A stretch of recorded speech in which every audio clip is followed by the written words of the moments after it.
Bom dia, amada igreja, a graça e a paz do Senhor Jesus. É uma alegria muito grande no nosso coração poder estarmos aqui nesse domingo, nesta manhã, em mais uma EBD. Que você possa ir da sua casa aproveitar esse momento, aproveitar as lições, aproveitar para aprender um pouquinho mais da palavra de Deus. Que esse domingo seja um domingo de bênção, que você coloque o Senhor Jesus em primeiro lugar na sua vida. E vamos louvar a Deus. Jesus, o doce nome, só de ouvir a voz do Senhor Jesus, os nossos medos, eles se vão. Nós temos a certeza, nós temos a segurança que o Senhor Jesus está no controle das nossas vidas. Aleluia. Louve conosco nesta manhã. Aleluia.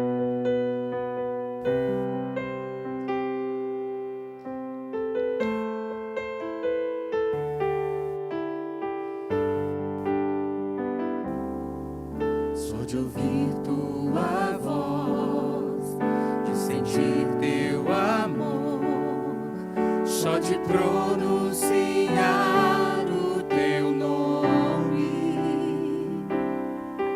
os meus medos se vão, minha dor, meu sofrer, pois de paz tu inundas meu ser.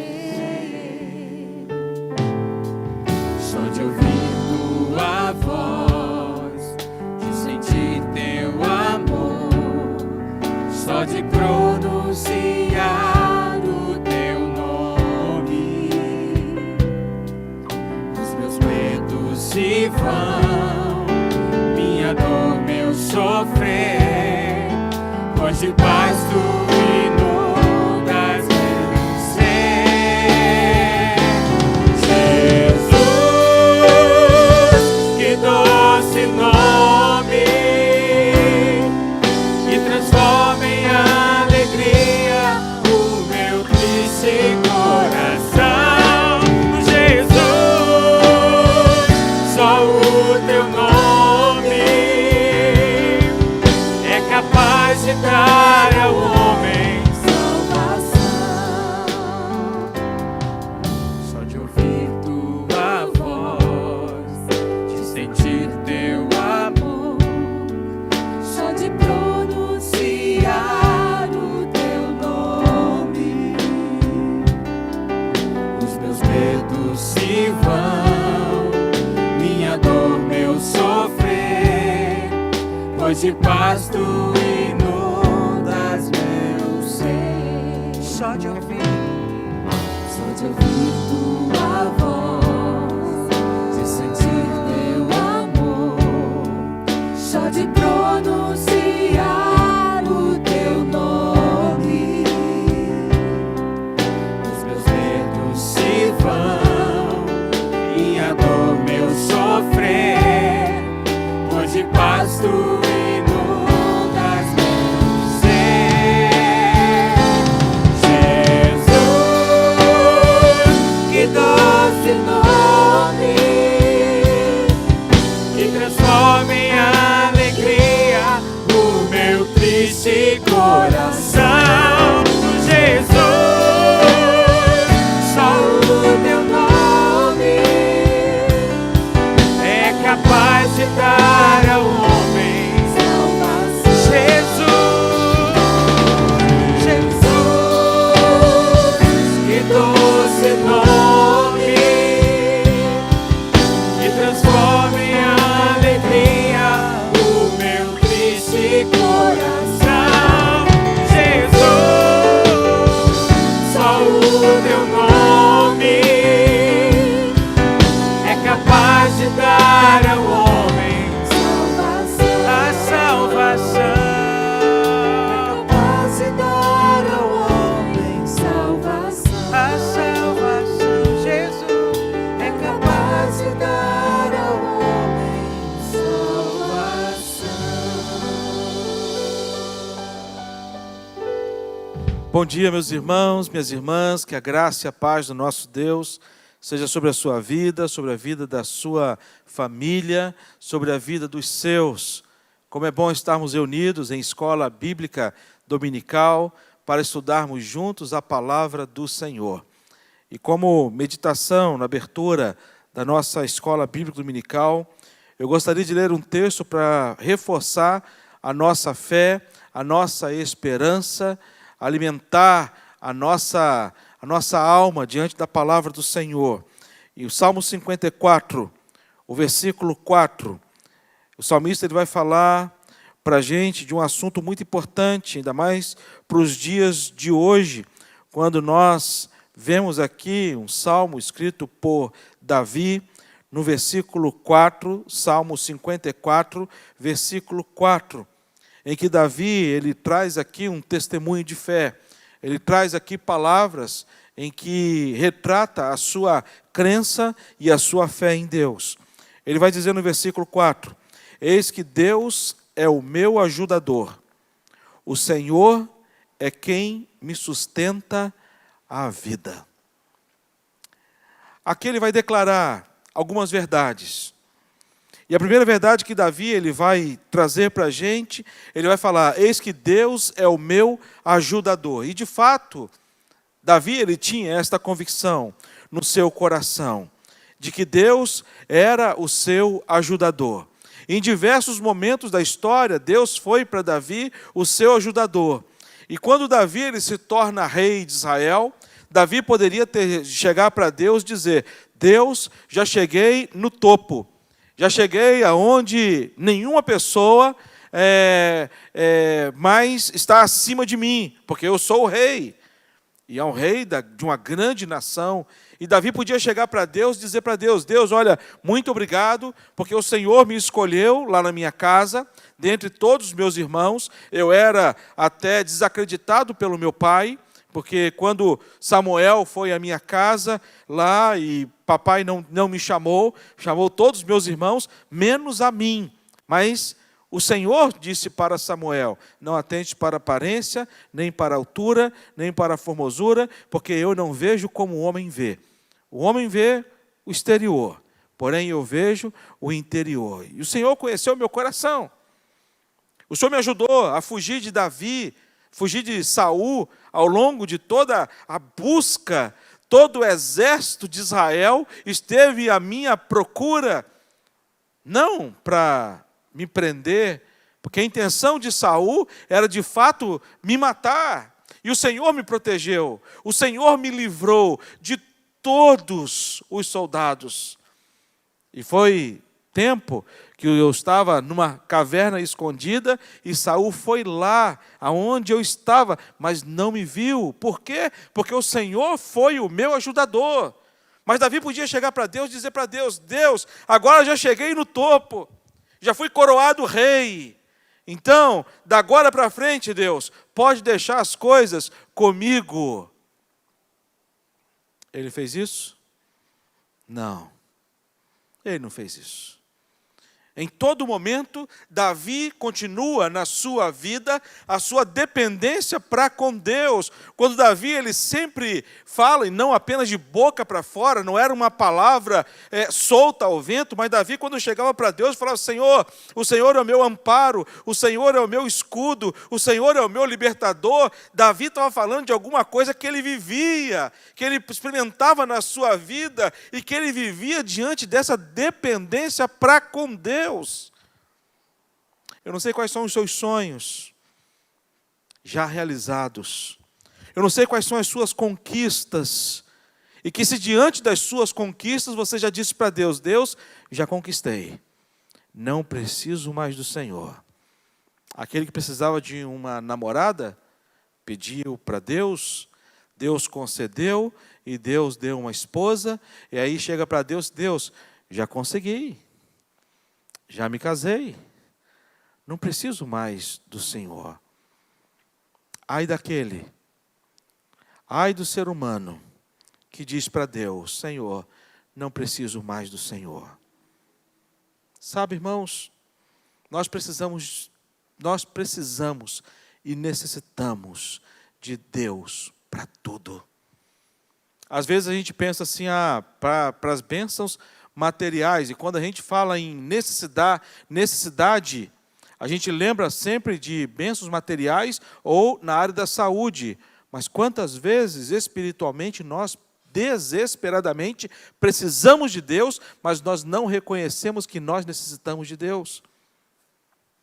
Davi, em todo tempo, ele foi suprido por Deus. Ele nunca foi abandonado por Deus. Quando ele peca, e ele esconde o pecado, ele arruma um jeito de poder manipular lá e levar o marido de Betseba, Urias, para frente da batalha, achando que estava tudo resolvido diante de Deus. Deus envia Natã para chegar para Davi e falar assim: Davi, espera aí.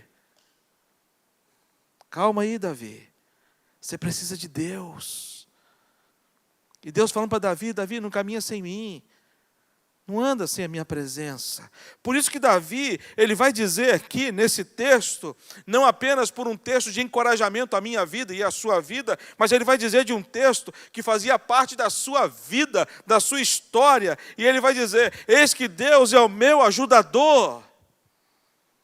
Eu estive em Brotas essa semana para olhar um terreno, para nós comprarmos um terreno através da parceria do Comipres, com o Comipres, porque a nossa igreja é uma das 17 igrejas que faz parte do Comipres. Nós temos uma diretoria do Comipres, eu sou o presidente, temos toda uma diretoria. A nossa igreja ela contribui uma parte de tudo aquilo que nós necessitamos lá para a realização daquele trabalho, mas quando eu volto o filme, quando eu lembro, a primeira visita que nós fizemos lá em Brotas, era algo que a gente nunca ia imaginar, nunca passava pela minha cabeça, que nós conseguiríamos em tão pouco tempo, chegar numa proporção tão grande como está aquela região do crescimento do Evangelho.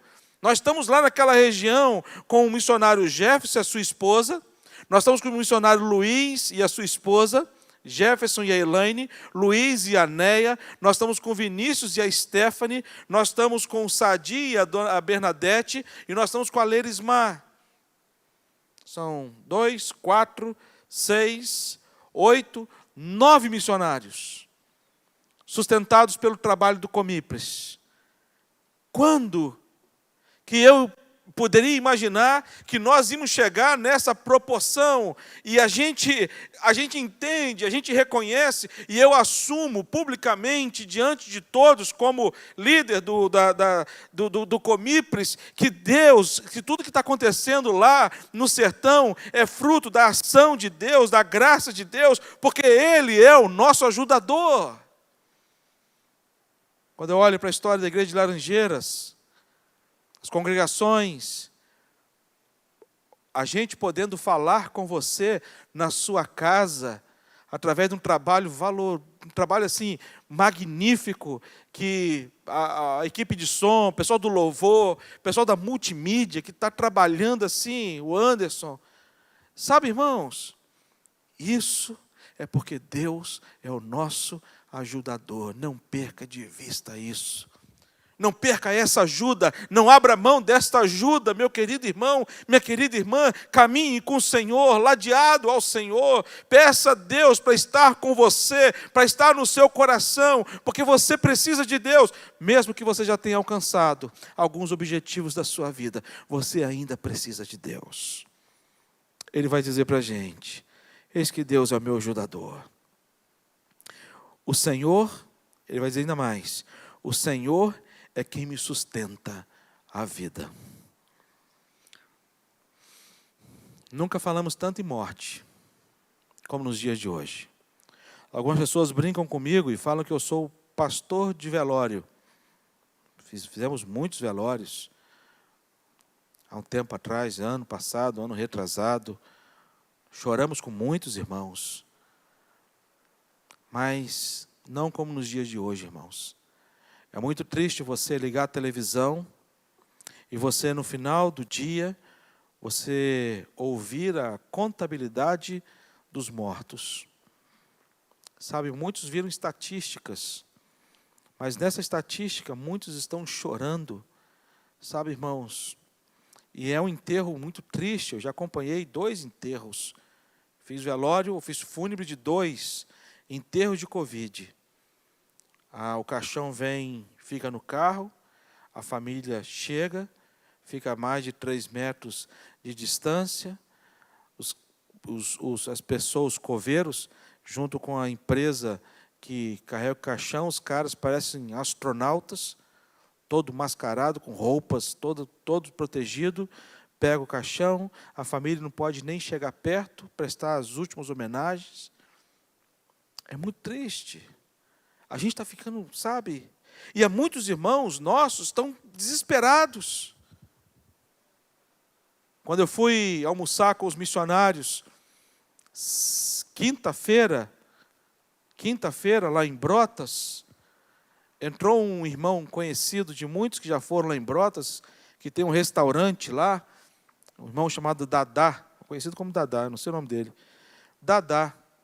Ele entrou na igreja onde nós estávamos para levar marmita, e ele começou a chorar.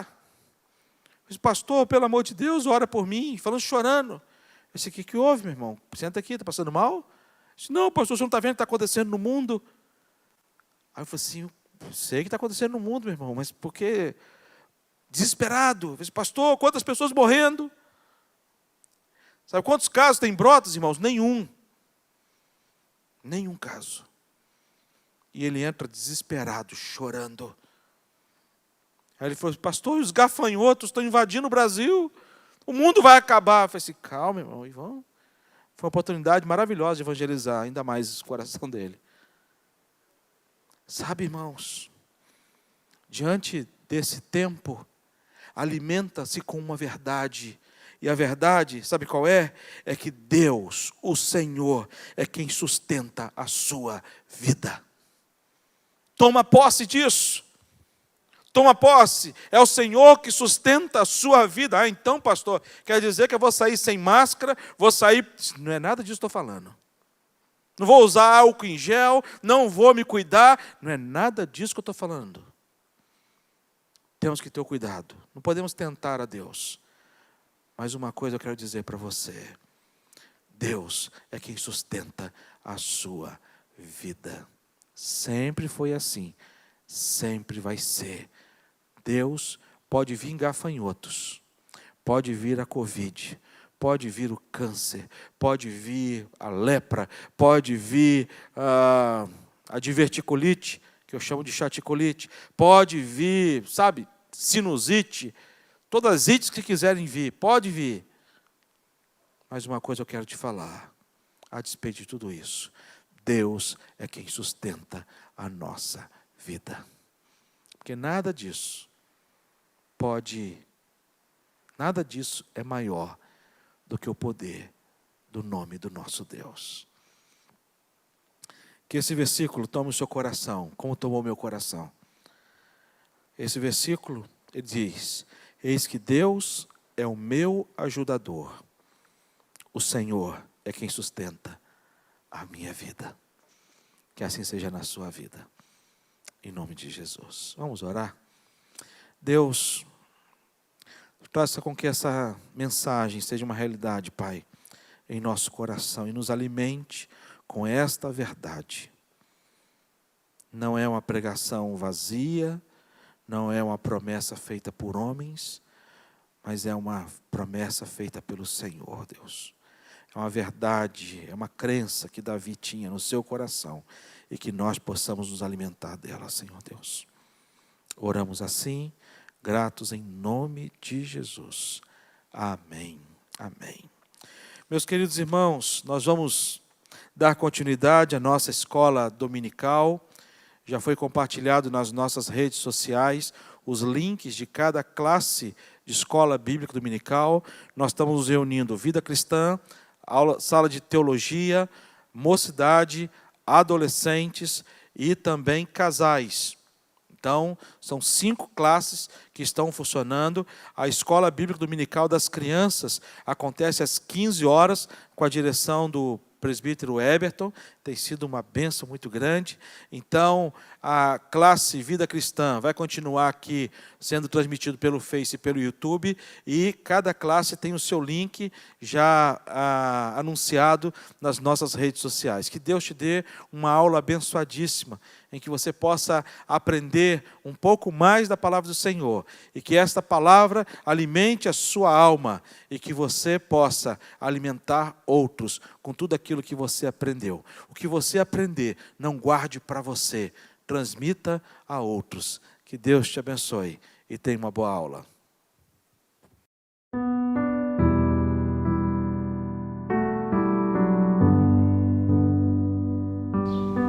Bom dia, irmãos e irmãs. Hoje nós vamos estudar mais um capítulo dessa fantástica história de Elias. Sei que os irmãos sabem que eu tenho passado por alguns momentos difíceis, vou passar e com certeza tenho a companhia do Senhor. E talvez até nem iria fazer essa gravação, mas pela misericórdia e graça de Deus, eu estou gravando. E com certeza serei muito abençoada, como vocês também espero, em nome de Jesus, que serão abençoados. Tenham um domingo repleto da graça e da misericórdia de Jesus, que não nos deixa por nada. E isso alegra o nosso coração. Vamos orar agradecendo a Deus por esse momento. Deus bendito, santo e poderoso. Deus dono do universo e de todas as coisas deste mundo, os céus e a terra. O salmista diz que tudo pertence ao Senhor, tudo. E por isso, meu Deus, nós descansamos, queremos descansar no Senhor. E agora, quando vamos estudar essa lição, que o Senhor esteja abrindo o nosso coração e o nosso entendimento, para honrar, glorificar, louvar, adorar e aprender do Senhor. Em nome de Jesus. Amém. Temos visto a história de Elias e alguns professores, todos os nossos professores, tanto Marcelo, Fausto, Cid, eu, temos recapitulado. E hoje eu não vou recapitular, porque nós já sabemos a história até aqui. Já sabemos em Acabe, junto com Acabe, já sabemos em Querite, já sabemos em Serepta, já sabemos que ele foi abençoado, a questão do fogo no Monte Carmelo, e isso tudo nós já sabemos. E agora, olha só que interessante. Depois de uma vitória uma atrás da outra, de uma coragem uma atrás da outra, de uma maneira de viver que sobrenatural de Elias. O capítulo de hoje vai estudar assim: cura para as tristezas. Tristezas de quem? Tristeza de Elias, que já foi curado, que já está com Jesus, né? E a minha tristeza, a sua tristeza, os nossos problemas e dia a dia. E um ponto principal que nós queremos colocar agora, já de imediato, para nós vamos ler em Tiago, só um minutinho, irmãos. Nós vamos ler em Tiago 5, versículo 16 e versículo 17, que diz assim, olha só: confessai, pois, os vossos pecados uns aos outros. Muito pode, por sua eficácia, a súplica do justo, porque Elias era um homem semelhante a nós, sujeito aos mesmos sentimentos, e orou com instância para que não chovesse sobre a terra, e por 3 anos e 6 meses não choveu. O que eu queria destacar agora, destacar mesmo para no seu coração e no meu coração, é que Elias era um homem semelhante a nós. Um homem gente, homem ser humano. E nós não podemos esquecer disso. Interessante que todas as vezes que Deus relata alguma coisa de alguém ou de uma pessoa, um personagem bíblico, um personagem da história da palavra, ele não esquece, ele não deixa de descrever as falhas, ele não deixa de descrever de forma a entender, a nós entendermos que nós somos pessoas comuns, pessoas, seres humanos. Nós vemos Moisés reclamando diante do Senhor, nós vimos Paulo, esse texto de Paulo lá em 2 Coríntios 1:8, se alguém quiser conferir. Jonas, depois daquilo tudo, Jonas ainda já foi, deitou, ainda pediu a morte. É muito interessante. Nós vimos Jó depois, né? Quanta luta pedindo a morte. E aí nós vemos claramente, somos pessoas comuns. Deus nunca escondeu isso de nós. Toda vez que lemos a palavra, nós sabemos disso. E nós choramos, nós sofremos, nós passamos por momentos difíceis, nós choramos tanto por outras pessoas quanto por motivos pessoais. E posso dizer para você que o choro faz parte da nossa vida. O choro faz parte do dia a dia nosso. Às vezes nos alegramos muito, sentimos muito felizes e de repente acontece alguma coisa. E nesse ponto de Elias, nessa história de Elias, nesse momento de Elias, nós vimos 4 personagens. Muito interessante, olha. Elias, Acabe, Jezabel, Elias e Deus. Esses são os 4 personagens que o nosso autor do nosso livro está colocando para nós. Então nós vamos ver primeiro a vida de Acabe. Gente, como pode um rei ser tão dominado por uma mulher como foi Acabe?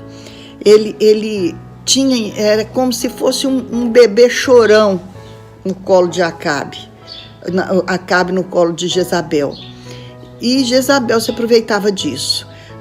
Já no capítulo 19, no primeiro versículo do capítulo 1 do 1 Reis, fala assim, olha, Acabe fez saber a Jezabel tudo quanto Elias havia feito e como matara todos os profetas a espadas. Ele simplesmente foi lá dar o relatório para Jezabel.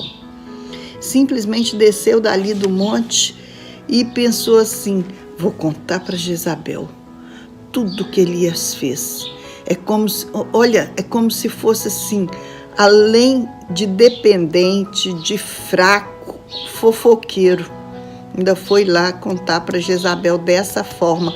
Vou contar para Jezabel tudo que Elias fez. Ele não conseguia ser pressionado, ele não aguentava ser pressionado, ele passava para Jezabel. E Jezabel adorou isso. Jezabel pensou assim, olha só o ego. Ela devia ser uma mulher, imagina uma mulher prepotente, passando para lá e para cá, vestida de todo luxo, para lá e para cá. E aí vem um homem como Elias, que ela estava procurando Elias para matar há muito tempo. Ela botou gente para procurar Elias, o país inteiro para matá-lo. E aí, de repente, Elias vai lá, leva os profetas dele lá para cima, e depois do sacrifício todo, frustrado dos deuses deles, depois da honra e glória do nosso Deus, derramar fogo do céu, ele matou os profetas. Uma das coisas que vem no meu coração a respeito dele matar os profetas, irmão, sabe o que é? Não pode deixar vestígios de pecado. Não pode deixar as coisas acontecerem e deixar por menos. Por exemplo, nós temos um pecado. Se nós confessamos ele, cremos no perdão do Senhor Jesus e ainda continuamos a fazer, ou então fica algum vestígiozinho em volta, que aí eu posso ali lisar aquele vestígio e voltar. Aí Elias matou todos os profetas. Isso, imagina o coração de ódio de Jezabel. Uma mulher dominada pelo demônio, pelo diabo. Uma mulher que era completamente má no seu coração. Os historiadores dizem que parece que nem tinha vestígio de bondade no coração dela. E ela, que ódio que surgiu no coração de Jezabel. E aí, olha o que ela fez. Olhe, prestem bem atenção. Então Jezabel mandou um mensageiro a Elias a dizer-lhe, está em 1 Reis 19, versículo 2. Façam-me os deuses como lhes aprouver, se amanhã a estas horas não fizer eu a tua vida como fizeste a cada um deles. Ameaçou Elias. E sabe o que me impressiona? Foi ela que ameaçou Elias ainda pelos deuses que já tinham sido derrotados. Colocou em nome deuses que já tinham sido derrotados. E essa imagem de esposa dominadora, ela tomou o assunto para ela e resolveu ameaçar Elias.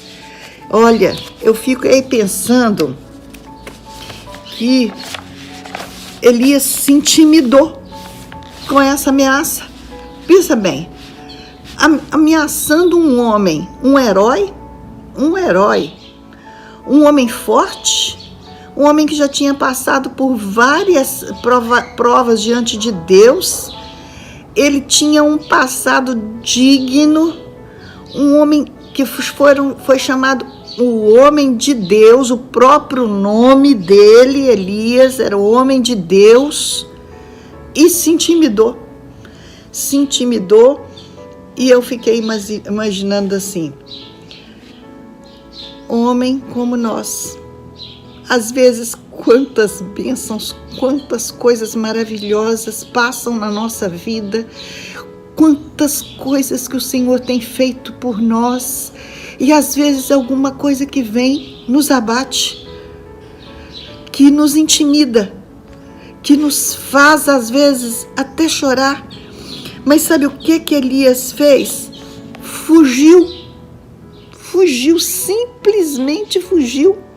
Ele até mesmo com todas as armas que ele tinha na mão diante dele, como Deus já tinha protegido ele de todas as formas, ele poderia ir a Jezabel e falar assim, Jezabel, você está perdida. Eu matei os 400 profetas e ainda não tenho medo de você. Ele poderia falar com ela, não tem medo de você, Jezabel. Você não é nada. E no entanto, irmãos, ele fugiu. Sabe aquele tempo que você anda sem rumo? Foi assim. Elias se enfiou no deserto. Um dia inteiro ele andou no deserto. Por que será que ele temeu tanto as ameaças de Jezabel? Sabe por quê? Porque ele não pensou do modo claro o que já tinha sido realizado. Porque ele não trouxe à memória aquilo que nos traz esperança. Porque ele ficou intimidado, impressionou tanto que não conseguiu ver onde estava. Ele foi indo até, na verdade, ele nem andou mais, andou um dia inteiro, ele nem andou mais porque ele já estava na fronteira. Ele não tinha nem mais como andar. Ele podia falar assim, é Deus que está no controle, gente. É Deus que está no controle. Não é Jezabel. Não é ela que manda. Não é ela que tem o domínio. É Deus. E além de tudo, gente, o diabo só age nas rédeas de Deus, no controle de Deus. Deus tem ele nas rédeas. Elias sabia muito bem disso. Mas ele ficou perturbado com isso. E aí essa ameaça, ele podia falar, dá-me força, Jesus. Ao invés disso, ele correu, escondeu atrás de uma árvore. Pensa bem, ele afastou as pessoas. Nós sabemos que todo profeta tinha alguém com ele, um rapaz que andava com ele. Andava, ajudava e fazia as coisas por ele. E ele simplesmente, sabe o que ele fez? Falou com esse rapaz, fica aqui, não vai atrás de mim não. Deixa eu ir sozinha. Você já sentiu assim? Vontade de sumir, de ficar sozinha, de ficar escondida. Ele pensou assim, eu não quero ninguém perto de mim, não. de repente esse rapaz vai me atrapalhar e eu quero curtir essa minha solidão sozinho, esse meu medo, porque é medo. Aí você fica pensando assim, um homem cairia na intimidação de uma mulher? Um homem cairia? E ele caiu. E ele, olha o texto de 1 Reis 19, versículo. Nós vamos decorrendo os textos porque é muito interessante. 1 Reis 19, versículo 3 e 4. Temendo, pois, Elias levantou-se para salvar sua vida e chegou a Berseba, que pertence a Judá, e ali deixou o seu moço. Aí ele largou o rapaz. Ele mesmo, porém, se foi ao deserto caminho de um dia, e veio e se assentou debaixo de um zimbro, e pediu para si a morte, e disse: basta, toma agora, ó Senhor, a minha alma, pois não sou melhor do que meus pais. Duas conotações aqui muito interessantes. Ele se intimidou, ele deixou o rapaz, não levou companhia nenhuma, sozinho, e ainda achou que podia ser melhor do que os pais. Ele pensou assim, no coração dele devia estar lá pensando as coisas que podiam ter acontecido, e os pais dele, ele pensou assim, eu não sou melhor do que meus pais. Esse eu não sou melhor do que meus pais ainda é uma arrogância.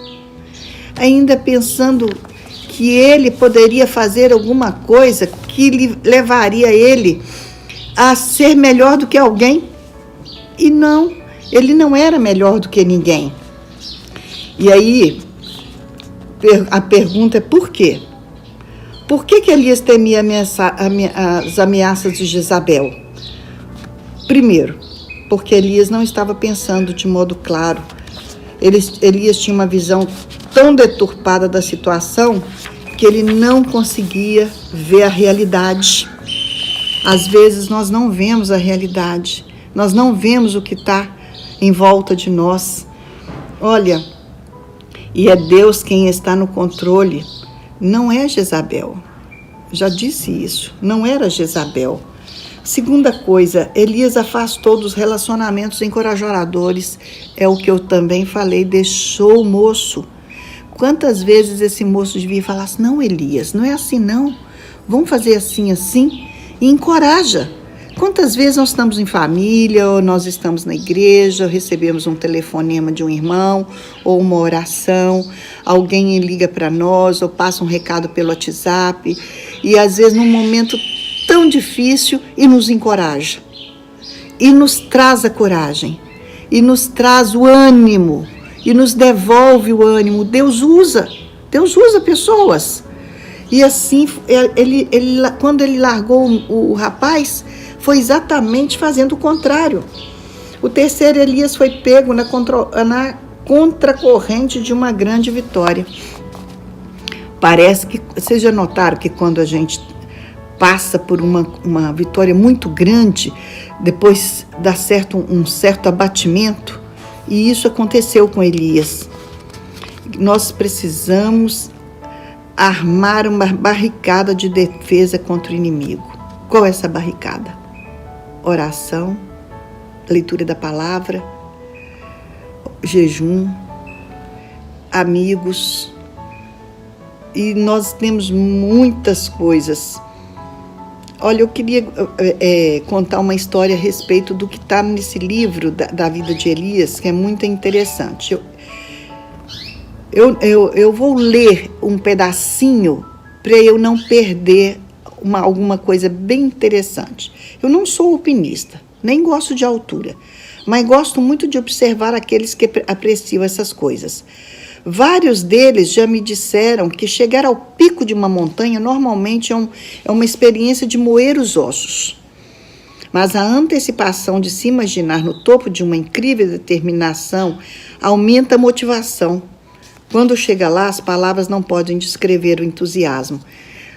Eu não sei se vocês já subiram, eu já até tentei subir o pico da bandeira, mas não consegui porque estava fechado lá em cima e eu não consegui, fui até certo ponto.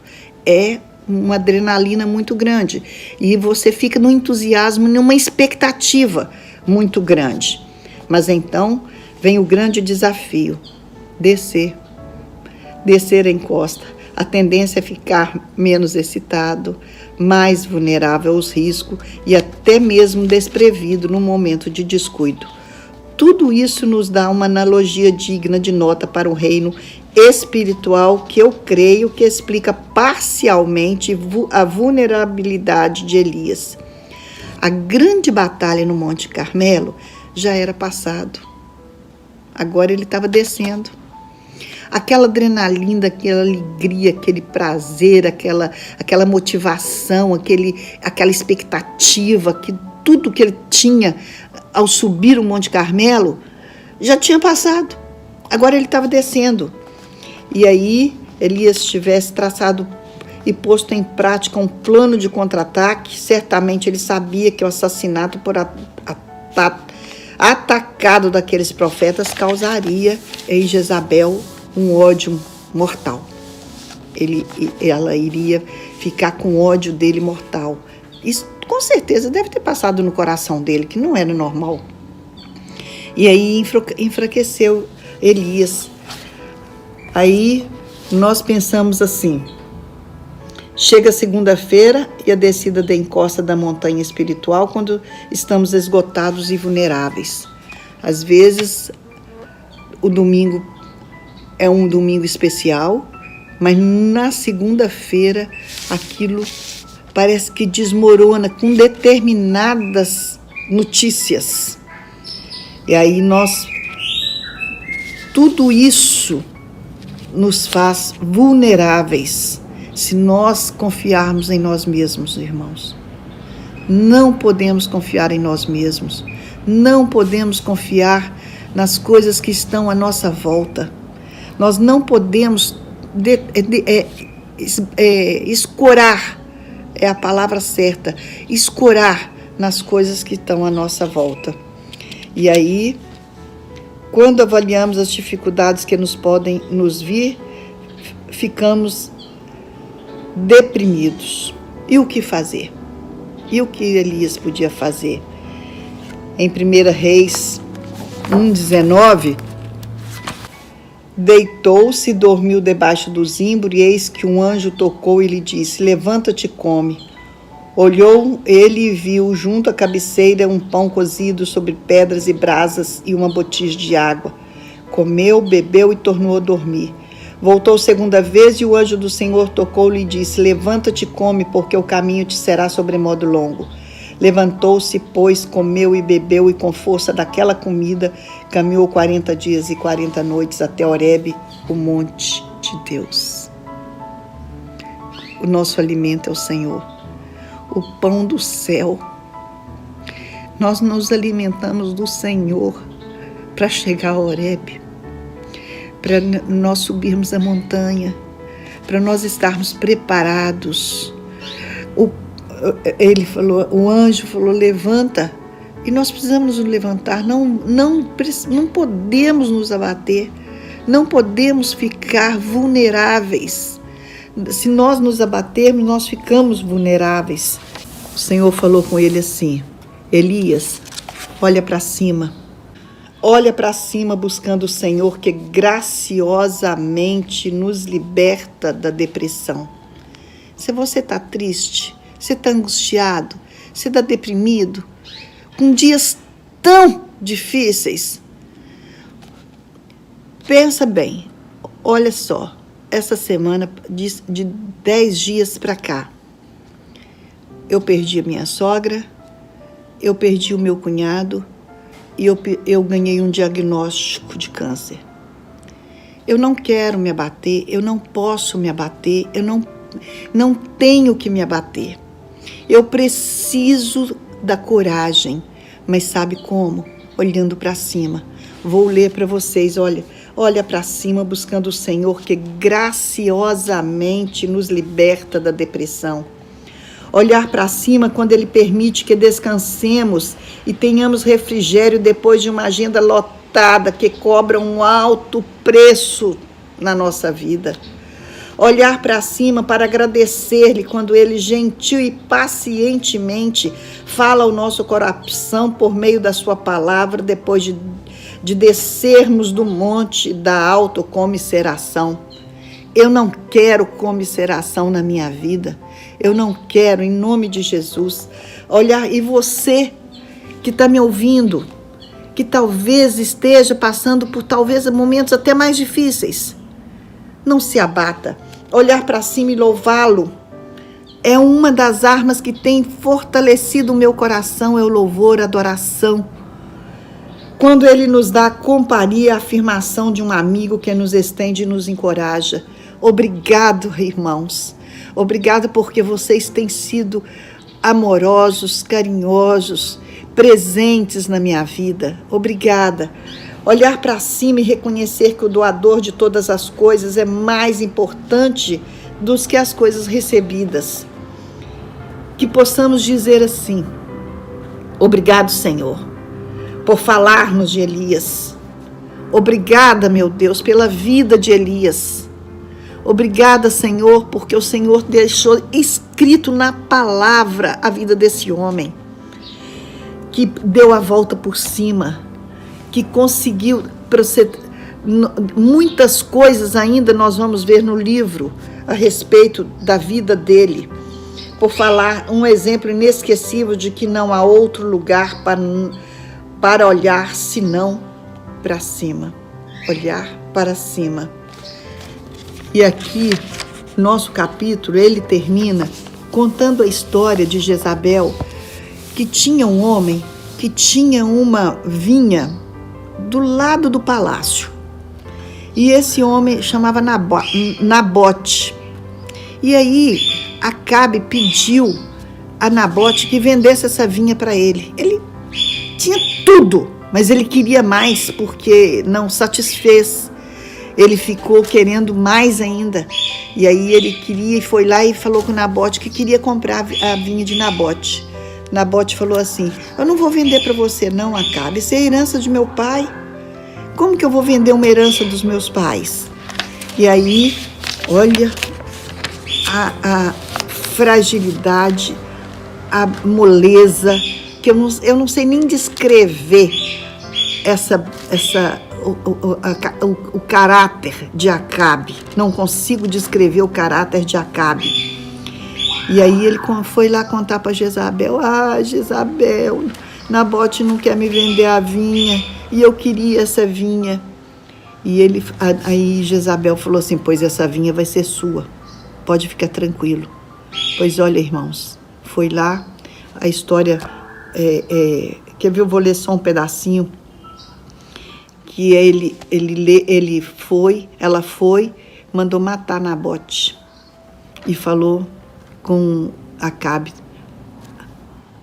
a vinha é sua, Acabe, a vinha é sua. E aí o Senhor diz assim: no lugar que os cães lamberam o sangue de Nabote, os cães lamberão o teu sangue, o teu mesmo. Perguntou Acabe a Elias: já me achaste inimigo meu? Respondeu: achei-te, porquanto já te vendeste para fazeres o que é mal perante o Senhor. Isso no decorrer da história.